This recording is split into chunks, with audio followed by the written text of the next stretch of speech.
नमस्कार, मेरा नाम है संदीप और आपके मिस्टर बालागस। तो जैसा कि आप अपनी स्क्रीन पर देख पा रहे हैं, ये सबसे पहले तो मैं आपको ये बता दूं कि ये जो भी नोटिस मैं यहाँ पे डिस्कस करने वाला हूँ, इसका आपके नीट 2023 एग्जामिनेशन से क्या रिलेशन है और किस तरह से ये आगे आने वाले नीट एग्जामिनेशंस को इम्पैक्ट करेगा आने वाले समय में, तो उसके बारे में भी हम इस वीडियो में जानने वाले हैं।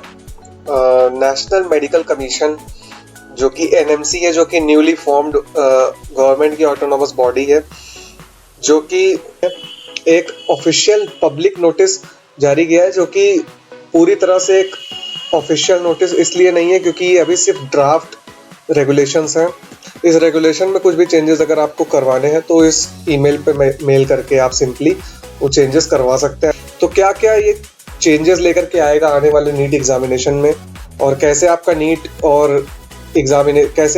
का एग्जामिनेशन कंडक्ट होगा, क्या क्या उसमें फीचर्स रहेंगे आने वाले समय में, उसके बारे में यहाँ पर एक ड्राफ्ट, एक बेसिक आइडिया दिया है इन्होंने कि किस तरीके से सारे प्रोविजंस चलेंगे, और उसी के बेसिस पे आगे होने वाले एडमिशन्स भी आपके जो हो जाएंगे तो कहाँ, मतलब मेडिकल कॉलेजेस में आप किस तरीके से एमबीबीएस और बाकी कोर्सेज को परस्यू करेंगे, उसके बारे में भी यहाँ पे छोटे से बात की गई है। तो चलिए उसके बारे में हम डिस्कस करते हैं। ये हमारे काम की चीज़ है चैप्टर 3 में, जहाँ पर एडमिशन, काउंसलिंग और माइग्रेशन से रिलेटेड बात की गई है। तो नीट का एग्जामिनेशन कैसे कंडक्ट होगा, सबसे पहले उन्होंने ये बात की है कि या तो नेशनल मेडिकल कमीशन खुद एग्जामिनेशन को कंडक्ट करा सकता है या फिर किसी अथॉरिटी या एजेंसी से कंडक्ट करवा सकता है। मे बी वो शायद एनटीए ही हो। अगर एनएमसी के पर्पस को अगर सूट करेगा, जो भी अथॉरिटी उनके रेगुलेशंस के तहत अगर एग्जामिनेशन करवा सकते हैं तो उनको वो प्रॉपर नोटिस देकर के एग्जामिनेशन करवाने की जिम्मेदारी देंगे। या तो वो खुद भी करा सकते हैं या तो किसी एजेंसी के थ्रू भी करवा सकते हैं। तो सबसे पहला प्रोविजन तो ये दिया है। और क्योंकि आपका एग्जामिनेशन सिर्फ 2 महीने के बाद ही होने वाला है 7 मई को, तो मे भी शायद इसका इफेक्ट, क्योंकि अभी तो सब कुछ एनटीए ने डिसाइड कर लिया है, डेट वगैरह रिलीज कर दी है, तो मे भी शायद इस बार का जो एग्जामिनेशन है वो एनटीए ही कराएगा।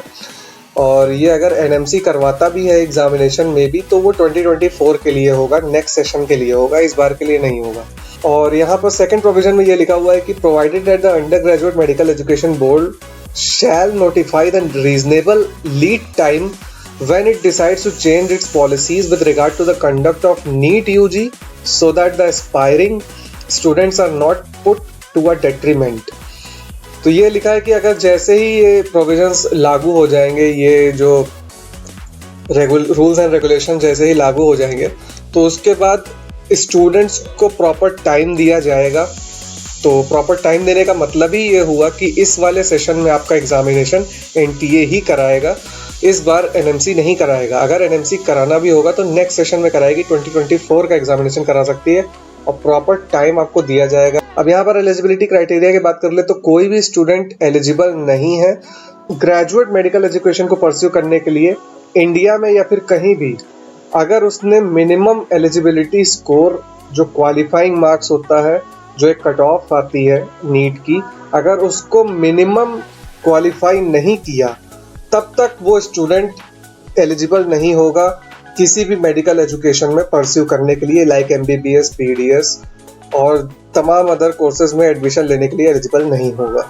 और जो भी उस कट ऑफ को क्लियर करेगा, उनकी प्रॉपर एलिजिबल स्टूडेंट्स की जो लिस्ट होगी उसको एनएमसी के बिहाफ पर under graduate medical education board properly release करेगा विद इन द टाइम, और उसके बेसिस पर ही जो भी एलिजिबल कैंडिडेट होंगे जिन्होंने कट ऑफ क्लियर कर ली होगी वही एडमिशन ले सकते हैं। अगर जैसे कुछ स्टूडेंट्स का अगर टाई हो जाता है, कुछ ऐसे स्टूडेंट्स हैं जिनके सेम मार्क्स आ रहे हैं, फिर वहाँ पर अब जो अभी तक प्रोविजंस चले आ रहे थे एनएमसी के, एज के फैक्टर पर आपको रिलैक्सेशन मिल जाती थी।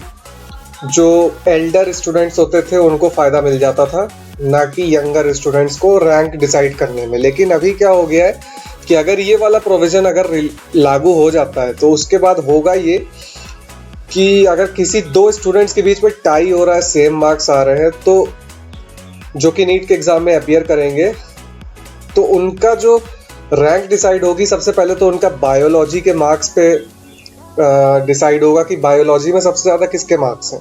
फिर उसके बाद केमिस्ट्री, फिर फिजिक्स, ऐसे कर करके तीनों सब्जेक्ट्स में अगर किसी स्टूडेंट के ज़्यादा मार्क्स हैं तो उसको फर्स्ट प्रायोरिटी दी जाएगी।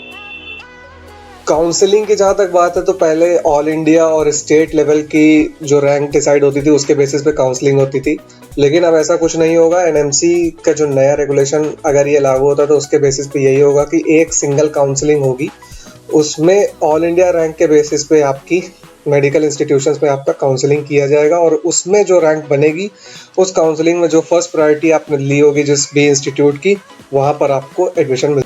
तो यहाँ पर यही सब बातें की गई थी। जो नीट का एग्जामिनेशन से रिलेटेड किस तरीके से जो नया गाइडलाइंस रिलीज की गई हैं एनएमसी के तहत, अभी तो ये ड्राफ्ट रेगुलेशंस हैं, अभी इसकी ओरिजिनल कॉपी अभी नहीं आई है। जैसे ही वो आएगी हम आपके साथ वो भी शेयर कर देंगे इस वीडियो। तब तक के लिए अगर आप चैनल पर नए हो तो इसको सब्सक्राइब कर लीजिए और बेल आइकन को प्रेस कर लीजिएगा ताकि जैसे ही कोई नया अपडेट आता है तो आपके साथ मैं शेयर कर दूं।